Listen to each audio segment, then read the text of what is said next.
Do you think black is winning in this position? If yes, please stop playing chess. Pause this video for a few seconds and try and win the game for white.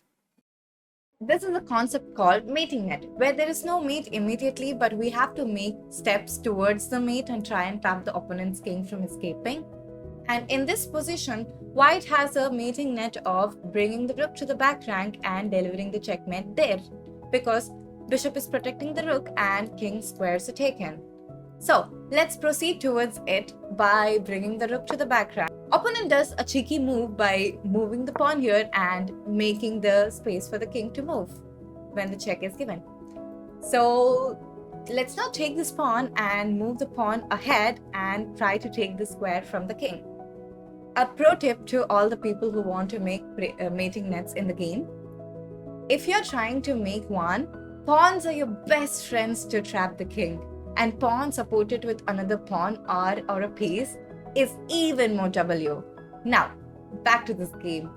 So, opponent is not dumb like us. He does an even more cheekier move by giving a check with the pawn. If you're dumb like me, we would take this pawn and opponent is gonna queen with a check and win the game.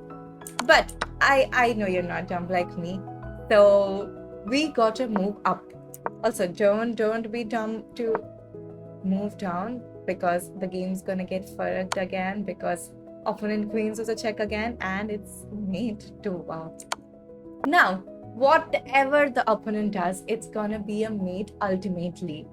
Like, they can bring the rook back and you'll take the rook, and they can't stop the mate in any freaking way possible. There you go, you learned a new concept. See you in the next one. Doodles!